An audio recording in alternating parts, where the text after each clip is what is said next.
바울이 로마 감옥에 있을 때에 에베소 교회에 보낸 편지입니다. 바울에게 있어서 에베소 교회는 특별한 교회였습니다. 왜냐하면 첫째는 바울 사도가 가장 오랫동안 목회했던 교회가 에베소 교회였습니다. 다른 교회들은 바울이 얼마 있다가 떠났고, 그리고 그 오래 있던 곳이 많지 않습니다. 그런데 이 에베소 교회는 바울이 3년 동안 목회했던 곳입니다. 그래서 이 에베소 교회를 중심으로 해서 오늘날 터키 지역인 이 당시 아시아라고 불렸던 지역에 많은 사람들이 이 에베소 교회를 중심으로 해서 복음을 들었습니다. 그러니까 바울에게 있어서 에베소 교회는 특별한 교회였습니다. 두 번째로는 이 에베소 교회가 바울에게 특별한 것은 하나님의 놀라운 역사가 이 에베소 교회에서 많이 일어났습니다. 예를 들어서 사도행전 19장 12절 말씀에 보면 주의 손이 바울과 함께 하시니 바울의 몸에서 손수건이나 앞치마를 가져다가 병든 사람에게 얹으면 그 병이 떠나가고 악한 귀신들도 떠나가는 역사가 있었습니다. 이런 교회가 에베소 교회였어요. 세 번째로는 다른 곳에 비해서 에베소 교회에서는 회심한 사람들, 믿고 돌아오는 사람들이 굉장히 많았습니다. 여러분, 그때 당시에 에베소 교회에 마술을 행하던 사람들이 우상 숭배를 버리고 하나님께 돌아왔는데, 사도행전 19장 19절 말씀에 보면은 이렇게 기록을 했습니다. 또 마술을 행하던 많은 사람들이 그 책을 모아 가지고 와서 모든 사람 앞에서, 이거는 공개적으로 했단 얘기예요. 모든 사람 앞에서 모아 그 불사르니 그 책값을 계산한 즉 은 5만이나 되더라. 여기서 마술은 오늘날 우리가 생각하는 마술과는 다릅니다. 오늘날 우리가 아는 마술은 오락용 마술이에요. 그래서 이것을 트릭 매직이라고 합니다. 사람의 눈속임을 통해서 마술을 하는 것처럼 보이는 마술이 오늘날 마술이잖아요. 그런데 이때 당시의 마술은 그런 오락용 마술이 아니라 종교적 성격이 강했어요. 귀신이나 악한 영들을 이용을 해서 사람을 저주하거나 또 그 힘을 이용해서 어떤 일을 하거나 사람에게 복을 빌거나 하는 이러한 종교적 성격이 강한 것이 이때 당시에 마술이었습니다. 그래서 그때 에베소 교회에서 많이 행하던 것이 그런 것을 위해서 부적을 쓰거나 그런 것을 위해서 주술을 행하거나 주문을 걸거나 라고 하는 일이 많이 유행했는데, 그때 사용했던 책이 마술책입니다. 오늘 그러니까 그 사도행전 19장에 보면 에베소 교회에 수많은 마술을 행하던 사람들이 마술 행위를 중단을 하고 자기들 교과서, 자기들 마술의 도구인 마술책을 가져다가 불살았는데, 그것도 공개적으로 불살았는데 그 책값을 계산하니 은 5만이더라. 여기서 은 5만이라는 것은 5만 드라크마라는 얘기입니다. 1드라크마가 노동자 하루 품삯인데 1년 품삯을 300드라크마로 따지면 5만 드라크마라고 하는 것은 얼마나 대단한 양인가를 우리가 알 수 있습니다. 이 얘기는 사도행전의 저자 누가가 뭘 얘기하려고 했냐면 수많은 사람들이 회심하고 주께로 돌아왔다 하는 것을 말씀하려고 하는 것입니다. 오늘 이런 그 에베소 교회에게 쓴 편지가 바로 에베소서입니다. 이 에베소서에는 두 가지 강조점이 있습니다. 첫 번째는 교회가 어떤 거냐 하는 것을 강조해서 씁니다. 그래서 에베소서는 교회론에 대한 책이에요.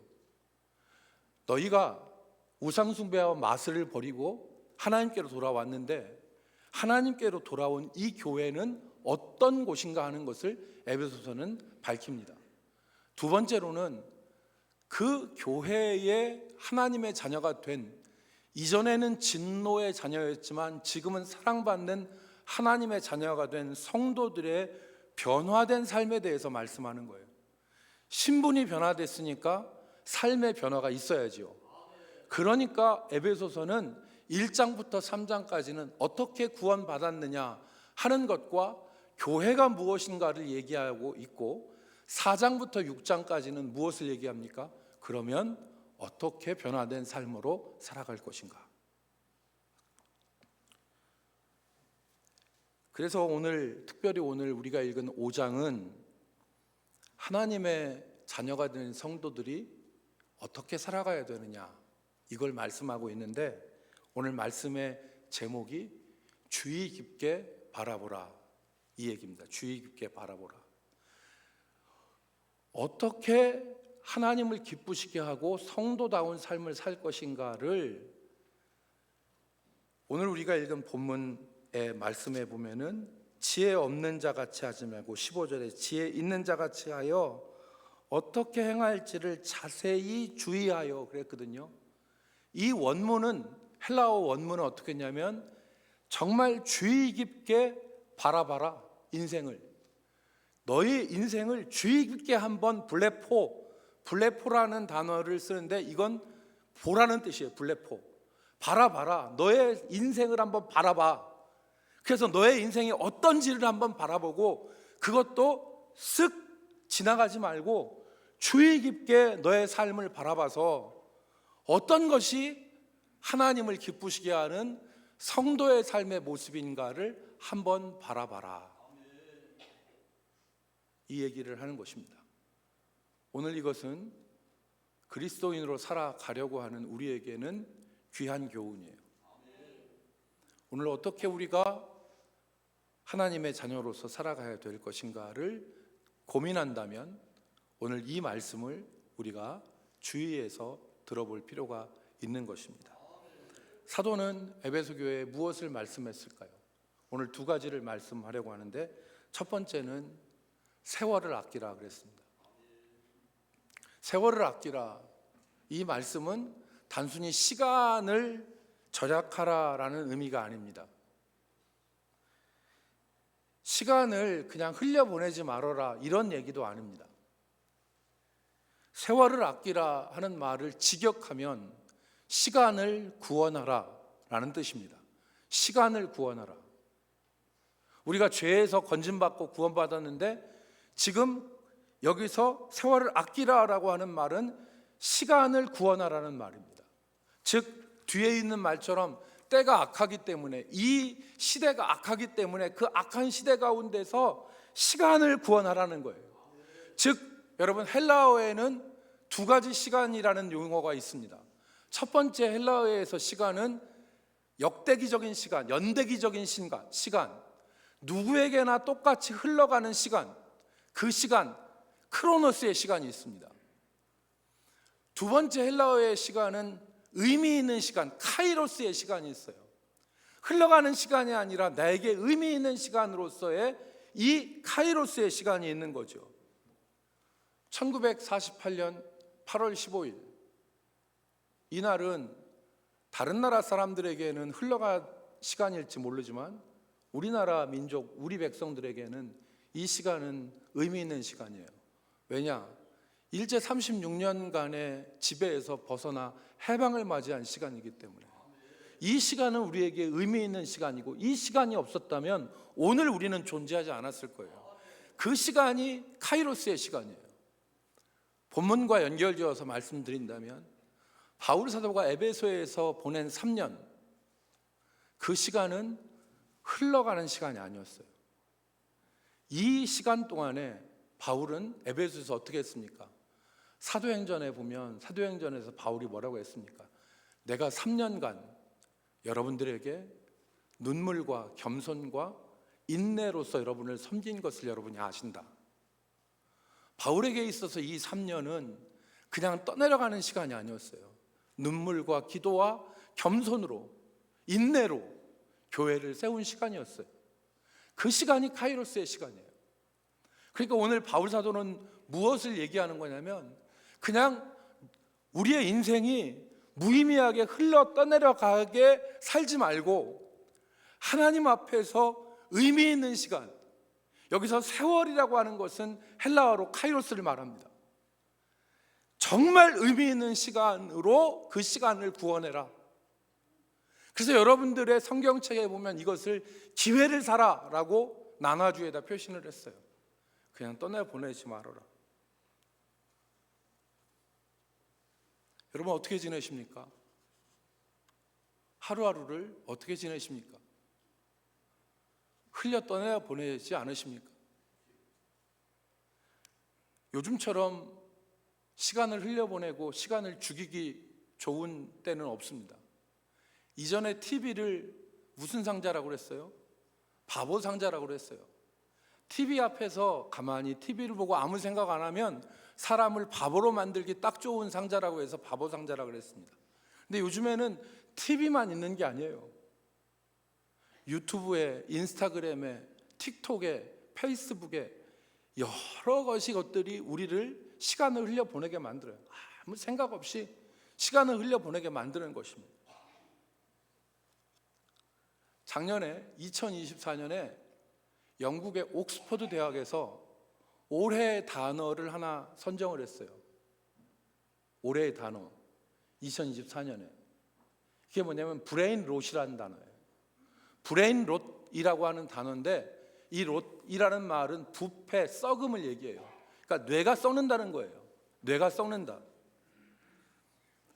이 말이 무슨 말이냐 하면, 저품질의 온라인 콘텐츠를 과도하게 사용할 때 나타나는 뇌의 망가짐, 사고력이나 집중력이 약화되고 더 나아가서 인지 기능이 저하되는 현상, 그걸 브레인 롯이라고 얘기합니다.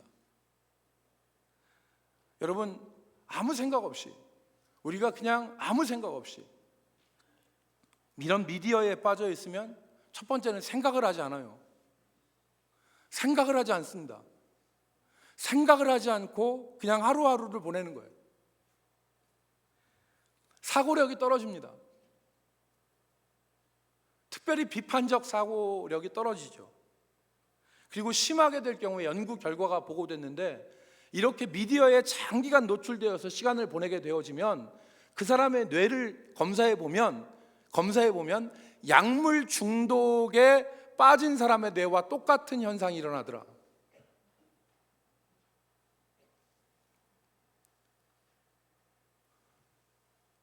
여러분, 요즘에 젊은 세대가 책을 안 읽죠. 그러니까 사고력이 떨어집니다. 사고력이 떨어져요.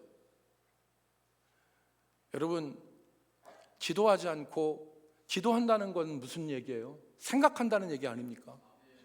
기도할 때는 생각하잖아요. 생각하지 않고 그냥 이 미디어에 그냥 자기 생각을 맡기면 흘러가는 거예요. 그러나 기도하고 말씀이 어떤 뜻인가를 이해를 하고 생각하면 우리가 맥을 잡을 수 있는 거죠. 그래서 오늘 바울 사도는 이 악한 세대 가운데서 세월을 아끼라 말씀한 것입니다. 우리 대전 남북교회 모든 성도들 가운데 이 세월을 아끼는 의미 있는 시간과 의미 있는 삶으로 나아가는 역사가 있기를 주의 이름으로 축복합니다. 두 번째는 바울 사도는 특별한 말을 하지 않았습니다. 성령 충만을 받으라 그랬어요. 믿으시면 아멘. 성령 충만을 받으라. 옆에 있는 사람하고 우리 같이 인사합시다. 성령 충만을 받읍시다.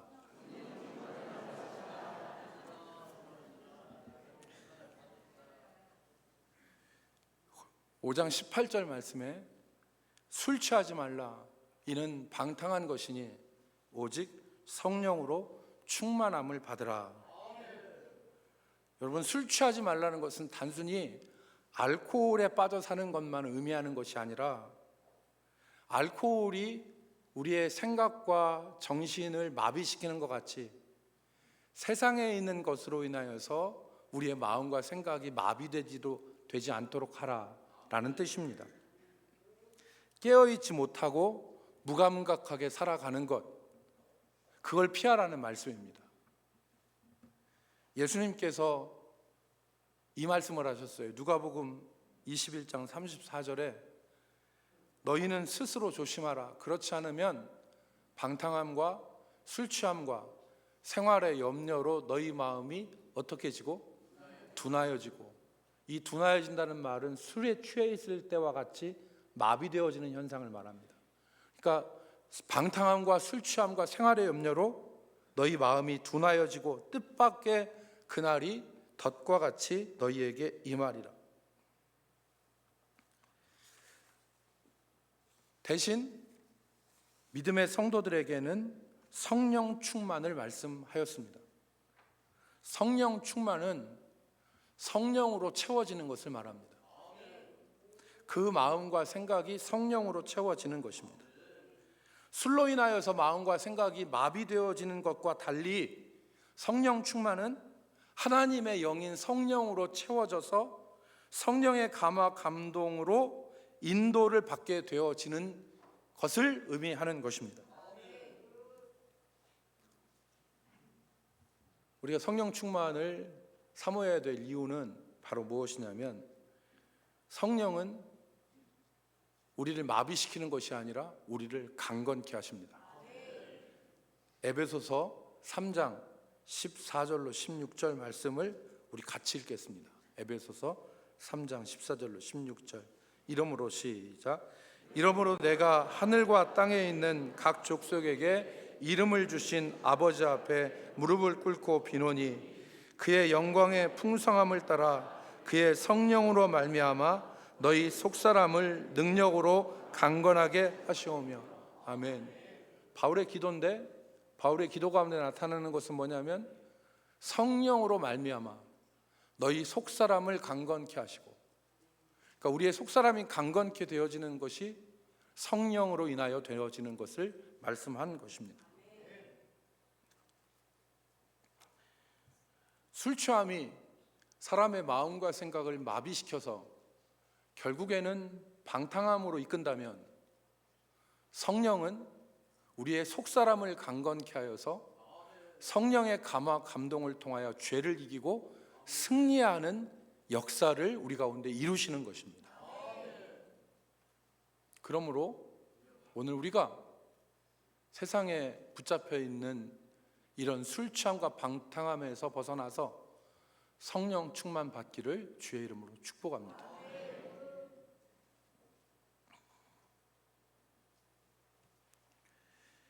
바울 사도는 제가 말씀드린 것과 같이 술 취함과 성령 충만을 대조적으로 말씀을 했습니다. 그리고 이어지는 말씀에서 성령 충만을 통해서 할 수 있는 일에 대해서 말씀을 했습니다. 성령 충만을 통해서 어떤 일을 할 수 있는가? 첫 번째, 네 가지를 말씀했는데 우리가 생각해 볼 말씀입니다. 첫 번째는 예배하는 삶이 가능합니다.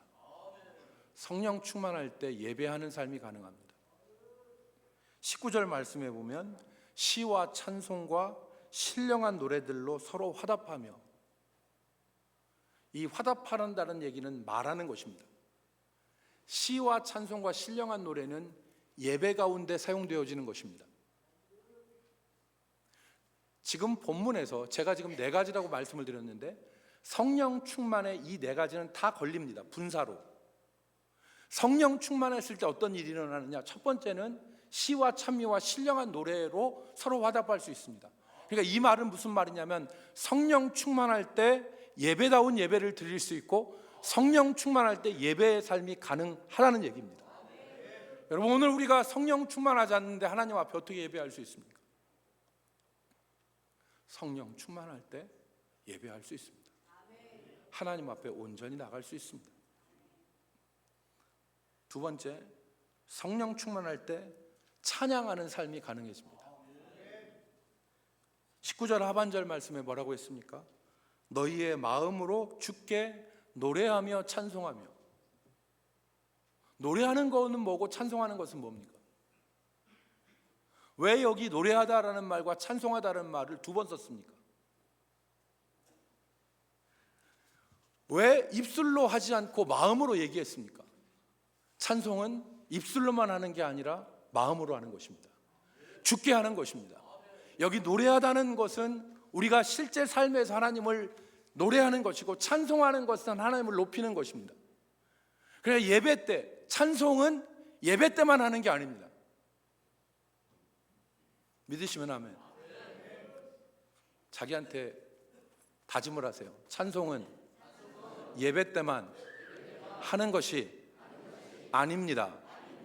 아멘. 일주일을 살아가는데 일주일 동안 내 입에서 예배 시간 외에 찬송이 한 번도 나오지 않는다면 그 사람 문제 있는 삶입니다.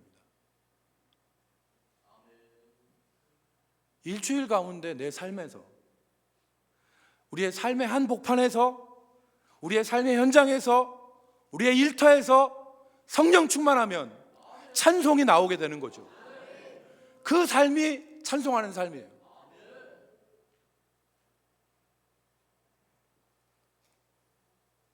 찬송가 549장 내 주의 뜻대로 행하시옵소서. 여러분, 이 찬송가 549장은 1677년부터 1737년에 살았던 벤자민 이 슈몰크라고 하는 목사님에 의해서 작사가 되었습니다. 이 목사님이 당시 독일의 치하에서 카톨릭의 감시와 감독 가운데 복음을 전하게 되었는데, 이 목사님이 그런 압박 가운데서 복음을 전한 것은 진정한 복음이 생명을 살리기 때문에 그런 거예요. 그래서 어려운 가운데 사모님과 함께 신방 다니고 복음을 전했고 사람들에게 믿음을 붙들어줬는데, 어느 날 신방을 갔다 와 보니까 집이 홀랑 다 타버렸어요. 그리고 더불어서 자기의 신방 갈 때 떠놓고 갔던 어린 자녀 둘이 불에 타 죽었습니다. 그러니까 집이 다 타고, 그리고 아이들 둘도 화마가 삼키고 천청병력 같은 슬픔이 그들에게, 목사님 사모님에게 임하겠죠. 그때 생각했습니다. 겟세마네 동산에서 기도하신 주님, 십자가에 달려 돌아가신 주님, 그 주님을 생각하면서 찬송시를 썼습니다. 그게 내 주여 뜻대로. 내 주여 뜻대로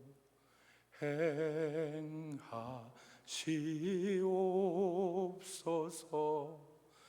온 몸과 영혼을 다 주께 드리니 이 세상 고락한 주 인도하시고 날 주관하셔서 뜻대로 하소서. 찬송은 삶의 한복판에서, 자신의 일터에서, 그리고 삶의 중심에서 하나님 앞에 드리는 것입니다. 이 찬송이 언제 가능합니까? 성령이 내 마음에 역사하실 때. 오늘 우리가 첫 찬송으로 88장을 부르고 267장의 찬송을 불렀는데, 할렐루야 할렐루야 내가 예수를 믿어 그의 흘리신 피로 내 죄 사했네. 할렐루야 할렐루야 내가 예수를 믿어 그의 흘리신 피로 내 죄 씻었네. 우리의 고백이죠. 성령 충만할 때 이 고백이 되는 것입니다. 세 번째, 감사하는 삶이 가능합니다. 성령 충만할 때 감사하는 삶이 가능합니다. 20절 말씀에 범사에 우리 주 예수 그리스도의 이름으로 항상 아버지 하나님께 감사하며 그랬습니다. 언제 감사할 수 있습니까? 성령 충만할 때. 우리의 삶이 감사할 수 있는 삶이 아니에요. 기대가 높고 기준이 높고 한 사람은 감사보다는 짜증과 불평이 많아요. 대표적으로 누구? 저. 짜증이 많아요. 왜 이게 뜻대로 안 되지? 왜 이게 이렇게밖에 안 되지? 이런 상태에서 어떻게 감사할 수 있어요? 성령 충만할 때 감사할 수 있는 거예요. 성령 충만할 때. 여러분, 감사는 한 달에 한 번 정도 해도 돼요. 그냥 내내 불평하고 있다가 한 달에 한 번 감사하면서 나는 그래도 감사하는 사람이야 이렇게 생각할 수 있거든. 근데 오늘 본문 말씀에 보면은 그걸 깨요. 자, 5장 20절 한번 말씀을 보십시다. 5장 20절 말씀에 보면 뭐라고 했습니까? 범사에 우리 주 예수 그리스도의 이름으로 항상 아버지 하나님께 감사하며. 이건 노란색 밑줄 친 부분은 부사예요. 범사에 무슨 말입니까? 모든 일에 그리고 한 달에 한 번만 아니라 항상 감사할 수 있는 게 언제 감사할 수 있다? 성령 충만할 때. 성령 충만할 때. 사람이 불평하면서 살려면 끝이 없어요. 불평하려고 살면 끝이 없어요. 그러나 성령으로 감사할 수 있는 거예요. 제가 아까 뭐라고 했습니까? 지금 제가 말씀드린 성령 충만할 때의 성령 충만, 예배의 삶, 찬송의 삶, 감사의 삶이 전부 다 어디에 걸린다고? 성령 충만함에 걸린다고. 분사로서 성령 충만함에 다 걸리는 거예요. 성령 충만할 때 예배가 가능하고, 성령 충만할 때 감사가 가능하고, 성령 충만할 때 찬송이 가능해요. 마지막 네 번째로는 복종하는 삶이 가능합니다. 복종하는 삶이. 여러분, 죄된 본성은 하나님께 결코 복종하지 않습니다. 여러분, 오늘 우리가 나와서 하나님 앞에 찬송하고 예배하는 것이 할렐루야 할렐루야 내가 예수를 믿어 그의 흘리신 피로 내 죄 씻었네 라고 고백하면서 감사할 수 있는 건 바로 뭐냐면, 우리같이 못되고 악한 존재들이 어떻게 하나님의 은혜의 보좌 앞에 나와서 엎드릴 수 있어요? 그것은 성령의 은혜가 아니면 안 되는 겁니다. 죄된 본성은 결코 누구에게 복종하는 법이 없어요. 하나님도 인생의 보좌에서 몰아내고 지가 그 자리에 앉아가지고 지금 마음대로 하고 자기 욕심대로 자기 생각대로 하고자 하는 게 인생의 본성인데 어떻게 그 본성이 다른 사람한테 복종합니까? 여기 복종이라는 말은 아래에 둔다는 뜻이에요. 아래에 둔다. 나 자신을 다른 사람의 아래에 두는 거예요. 죄된 본성은 다른 사람의 아래에 결코 안 있어요. 다른 사람의 위에 올라가 있고 짓밟아서라도 다른 사람을 짓밟아서라도 위에 서고 싶은 것이 인간의 본성이에요. 그런데 어떻게 복종할 수 있습니까? 그리스도를 경외함으로 피차 복종하고. 그리스도께 복종하면 사람에게 겸손해질 수 있습니다. 여러분, 우리가 그러잖아요. 처가 고마우면 처갓집 말뚝에다도 절을 한대요. 그리스도께 복종하면 사람에게 겸손할 수 있는 거예요. 그렇다면 여러분, 어떻게 하면 성령 충만을 받을 수 있습니까? 어떻게 하면 성령 충만을 받을 수 있습니까? 기도하고 말씀 보면 성령 충만 받을 수 있습니다. 오직 기도와 말씀으로 거룩하여지니라. 기도와 말씀으로 거룩하여지는 것입니다. 임정희 권사님,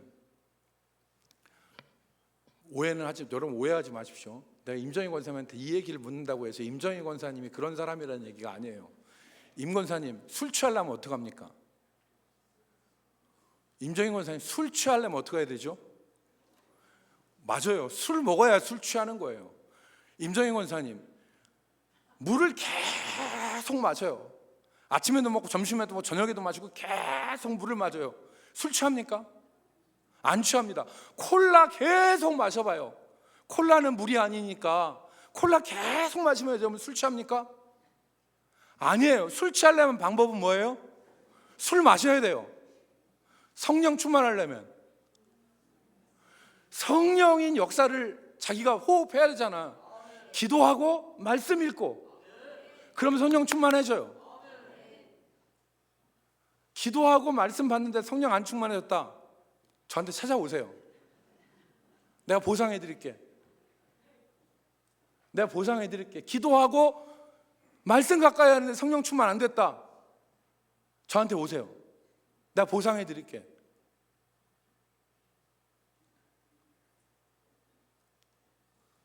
공부에는 왕도가 없다고 합니다. 아무리 머리가 좋아도 공부 안 하면 공부 못 하는 거예요.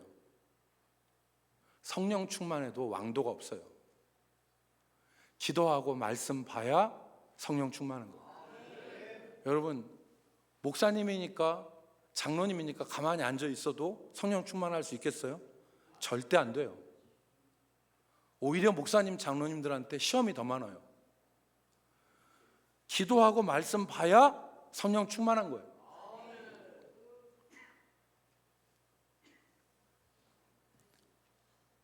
젊어서부터 청년회 때 성령 충만해야 돼요. 제가 지난 한 주간 목 상태가 너무 안 좋아서 일단 좀 쉬었습니다. 그래서 목이 많이 회복됐는데, 우리 전도사님들이 열심히 특심해서 휴가인 저에게도 신방 보고서를 날마다 보내주세요. 그래서 제가 신방 보고서를 날마다 이렇게 읽는데 거기에 제 마음을 울리는 한 구절이 있더라고요. 어떤 권사님이 교회 가까이 이사하기로 결심을 했대요.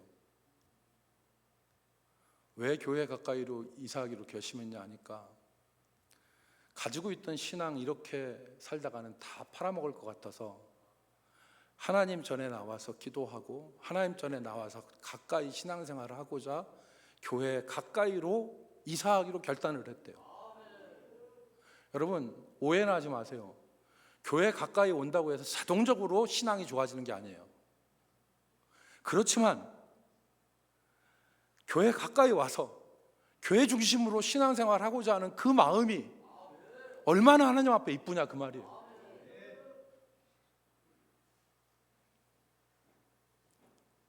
기존 갖고 있던 신앙 다 팔아먹고 신앙 없는 것 같이 살아가는 그런 모습으로 사는 것이 아니라 세월을 아끼고 성령 충만한 역사 사모하는 우리 성도들이 되기를 주의 이름으로 축복합니다.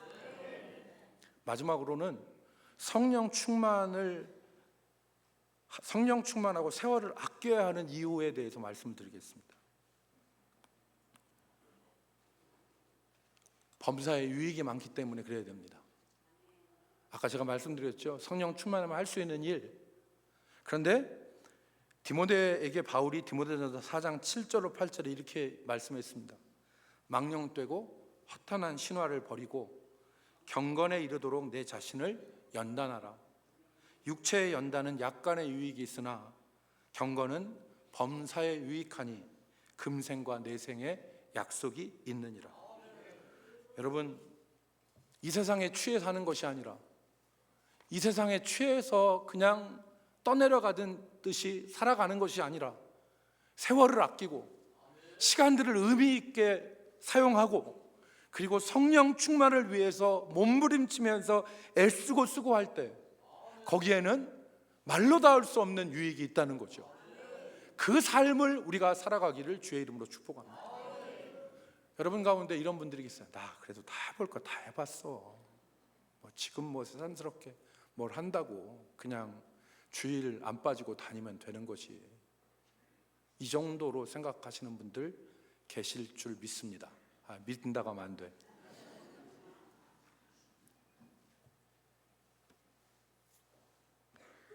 여러분, 룻이라고 하는 여인이 나옵니다. 룻이라고 하는 여인이, 이 사람은 이방 여인이었어요. 모압 여인이었습니다. 유대인이 아니었습니다. 율법을 지킬 의무가 없어요. 그럼에도 불구하고 이 룻이 시어머니 나오미를 따라서 하나님의 백성이 되고자 낯선 땅으로 올라옵니다. 하나님의 백성이 되고자, 모압 땅에서 살면 믿음 잃어버릴 것 같으니까 믿음 하나 지켜보려고 낯선 땅으로 올라와요. 두 번째, 올라왔더니 손바닥만한 땅도 없네. 그러니까 먹고 살기 위해서 어디를 나갔습니까? 눈치 보는 이삭 쫓는 밭으로 나가지 않았습니까?